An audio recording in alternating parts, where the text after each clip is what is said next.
नमस्कार आदाब दोस्तों, चलिए आज 27 जून शाम देश की ताजा बड़ी खबरें आपके लिए लेकर हाजिर हैं। चलिए दोस्तों, सबसे पहले डालते हैं सिर के ऊपर। खुलकर मुसलमानों के विरोध में उतरी योगी सरकार। बीजेपी नेता नुपुर शर्मा की गिरफ्तारी की मांग को लेकर प्रदर्शन करने वाले 30 मुसलमानों के घरों पर योगी सरकार ने वीडियो चलाने का किया ऐलान।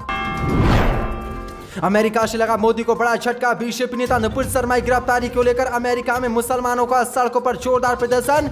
हिंदुओं के कारोबार का बहिष्कार करने का अमेरिका के मुसलमानों ने किया ऐलान। उपचुनाव के नतीजों के बाद ओवैसी का मुसलमानों को खास संदेश। सपा को बताया निकम्मी पार्टी। शिवसेना का बीजेपी पर बड़ा हमला। कहा मोदी सरकार की डपली पर नाच रहे हैं नचनिए बागी विधायक। सत्यपाल मलिक का अग्निपथ योजना को लेकर बड़ा बयान। कहा वापस लेनी होगी मोदी को अग्निपथ योजना। पीएम मोदी समय दें तो करूंगा चर्चा। मुसलमानों को लेकर ओवैसी का मोदी पर बड़ा हमला। कहा 11 राज्य में बीजेपी की सरकार लेकिन सिर्फ मुस्लिम मंत्री एक। महाराष्ट्र में सियासी उलटफेर के बीच आदित्य ठाकरे का बड़ा खुलासा। कहा 20 मई को शिंदे को दिया था सीएम पद का ऑफर। राष्ट्रपति पद के उम्मीदवार यशवंत सिन्हा को मिला टीआरएस का समर्थन। आज दाखिल करेंगे नामांकन। तो दोस्तों, सभी खबरों को एक एक कर विस्तार से आपको बताने वाले हैं। वीडियो को दिल से लाइक कर चैनल को सब्सक्राइब जरूर कर लें। इसी के साथ पहली बड़ी खबर मुसलमानों के खुलकर विरोध में उतरी योगी सरकार। नुपुर शर्मा की गिरफ्तारी की मांग को लेकर प्रदर्शन करने वाले 30 मुसलमानों के घरों पर योगी सरकार ने वीडियो चलाने का किया ऐलान। 64 पदें। बीजेपी नेता नुपुर शर्मा द्वारा पैगंबर मोहम्मद साहब पर की गई बेयादी टिप्पणी के विरोध में प्रयागराज समेत सहारनपुर में हिंसा बढ़ गई थी, लेकिन अब योगी सरकार खुलकर मुसलमानों के विरोध में उतरी है और योगी सरकार ने आज पैगंबर टिप्पणी विवाद पर हिंसक प्रदर्शन में एआईएमआईएम नेता समेत 30 मुसलमानों को बुलडोजर वाला नोटिस जारी किया है और योगी सरकार ने 30 मुसलमानों के घरों पर बुलडोजर चलाने का ऐलान कर दिया है, जिनमें ओवैसी की पार्टी एआईएमआईएम के जिला अध्यक्ष शाह आलम भी शामिल हैं। जो बड़ी अपडेट निकल के सामने खुलकर मुसलमानों के विरोध में आज योगी सरकार उतर आई है और मुसलमानों के 30 घरों पर सहारनपुर और प्रयागराज में बुलडोजर चलाने का योगी ने आज नोटिस जारी कर दिया है। जो बड़ी अपडेट। इसी के साथ बड़ी खबर कैलकुलेशन। अमेरिका से मोदी को लगा बड़ा झटका। बीजेपी नेता नुपुर शर्मा की विवादित टिप्पणी को लेकर अमेरिका में मुसलमानों का सड़कों पर जोरदार प्रदर्शन। हिंदुओं के कारोबार का बहिष्कार करने का किया ऐलान। 64 पदें। अमेरिका से आज मोदी को बड़ा झटका लगा है। दरअसल बीजेपी नेता नुपुर शर्मा की पैगंबर मोहम्मद साहब को लेकर की गई बेयादी टिप्पणी के विरोध में आज मुस्लिम संगठनों ने अमेरिका में जोरदार विरोध प्रदर्शन किया है।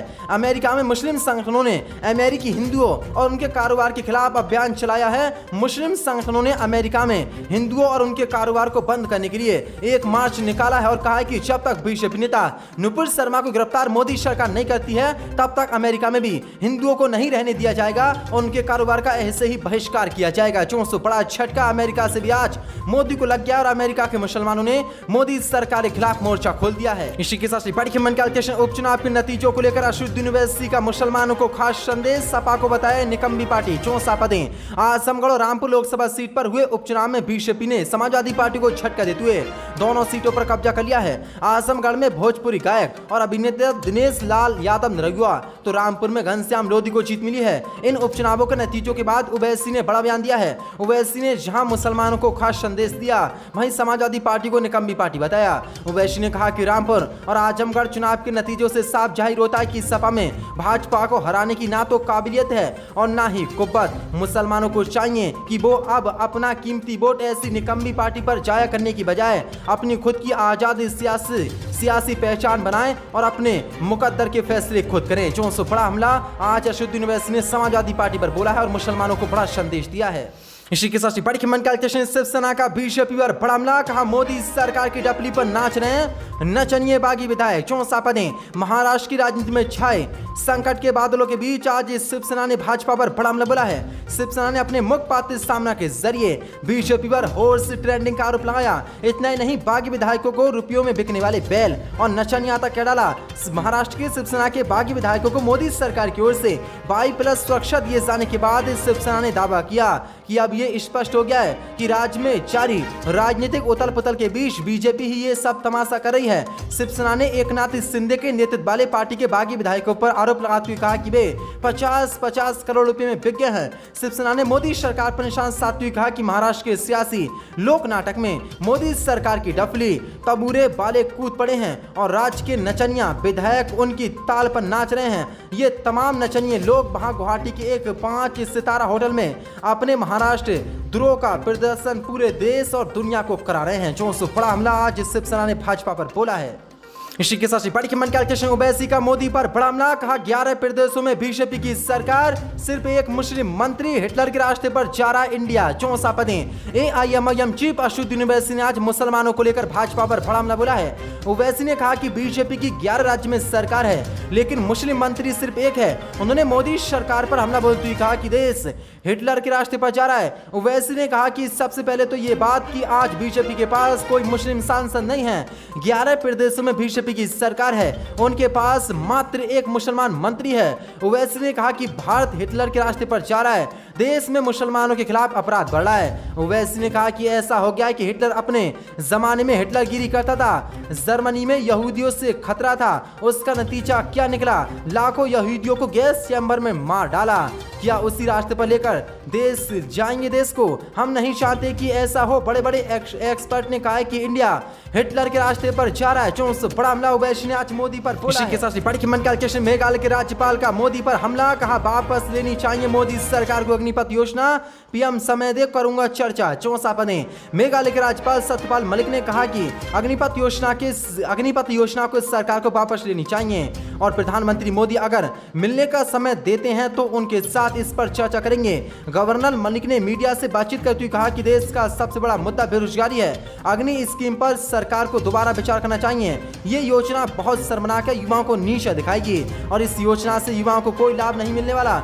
इसलिए इस योजना को वापस लेना चाहिए। सरकार योजना को वापस लेने के लिए मना कर रही है। इस सवाल के जवाब में मलिक ने कहा कि सरकार चाहे तो पूरे देश पर रोलर चलवा सकती है, मगर ये योजना गलत है और इस सरकार को वापस लेनी चाहिए। किसानों के बाद अब अग्निपथ योजना पर सवाल उठा रहे, क्या आप पीएम मोदी से मुलाकात करेंगे? इस सवाल पर मलिक ने कहा कि मैं इस मसले पर प्रधानमंत्री मोदी से जरूर मुलाकात करना चाहूंगा यदि वह मुझे समय देते हैं। मैं एक संवैधानिक पद पर जरूर हूं, लेकिन इसका मतलब ये नहीं कि हमने अपनी आत्मा को बेच दिया है और अपनी आत्मा को बेच खाई है। इस योजना पर आप सरकार क्या मांग करते हैं? इस पर मलिक ने कहा कि सरकार से मैं इस पर तुरंत रोक लगाने की मांग करूंगा, क्योंकि पहले सेना के जवानी बहुत इज्जत हुआ करती थी। इस योजना के बाद उन्हें कोई रिस्पेक्ट नहीं मिलेगी। तीनों सेनाओं का हौसला गिर जाएगा, सेना का महत्व खत्म हो जाएगा और जवानों का महत्व खत्म हो जाएगा। सबसे बड़ी खामी यह है कि ये नौकरी सिर्फ 4 वर्षों के लिए है, उसके बाद नौजवान सड़क पर आ जाएगा, शादी तक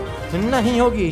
बड़ा हमला और बड़ा मांग सत्यपाल मलिक ने की है। इसी के साथ बड़ी खबर कैलकुलेशन महाराष्ट्र में सियासी उठापटक के बीच आदित्य ठाकरे का बड़ा खुलासा, कहा 20 मई को शिंदे को दिया था सीएम पद का ऑफर। 64 पदें। महाराष्ट्र में चल रहे सियासी उठापटक के बीच शिवसेना के बागी विधायकों पर आक्रमक नजर आ रही है।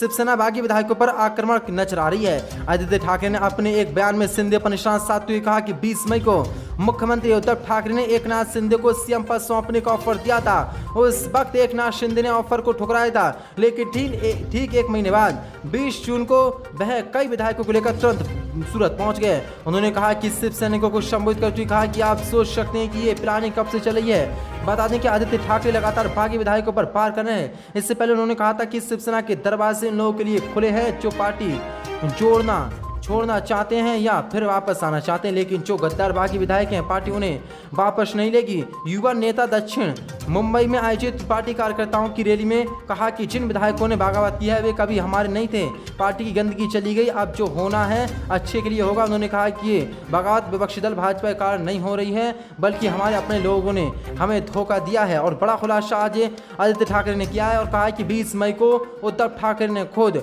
शिंदे को सीएम पद का ऑफर दिया था। इसी के साथ बड़ी खबर कैलकुलेशन राष्ट्रपति पद के उम्मीदवार यशवंत सिन्हा को मिला टीआरएस का समर्थन, आज करेंगे दाखिल नामांकन। 64 पदें। तेलंगाना राष्ट्र समिति टीआरएस ने राष्ट्रपति चुनाव के लिए विपक्षी राष्ट्रपति पद के उम्मीदवार यशवंत सिन्हा को समर्थन देने का फैसला किया है। तेलंगाना के मुख्यमंत्री और टीआरएस के कार्यकारी अध्यक्ष के टी रामा राव सोमवार आज दिल्ली में राष्ट्रपति चुनाव के लिए यशवंत सिन्हा के नामांकन में शामिल होंगे। रविवार को ही टी रामाराव दिल्ली के रवाना हो चुके थे। मुख्यमंत्री के चंद्रशेखर राव के बेटे रामाराव और टीआरएस के कुछ सांसद भी कार्यक्रम में शामिल होंगे।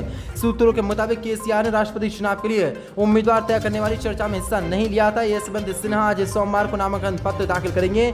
राहुल गांधी, कांग्रेस नेता मल्लिकार्जुन खड़गे, सीता राम सेंचुरी, शरद पवार और ममता बनर्जी समेत विपक्षी नेता इस दौरान शामिल रहेंगे। यशवंत सिन्हा ने इससे पहले कई विपक्षी दलों और भाजपा से भी समर्थन मांगा था। यशवंत सिन्हा ने कहा था कि उनकी व्यक्तिगत लड़ाई से कहीं ज्यादा बड़ी है और जब तक लोग नहीं जागोगे और पूरी व्यवस्था में सुधार नहीं होगा, हम सुरंग के अंत में प्रकाश नहीं देख पाएंगे। यशवंत सिन्हा ने कहा था कि हमारा लोकतंत्र, हमारा संविधान खतरे में और स्वतंत्रता संग्राम के सभी मूल्य खतरे में, इसलिए भारत को खतरा है और उन्हें भारत की रक्षा के लिए उठ खड़ा होना होगा।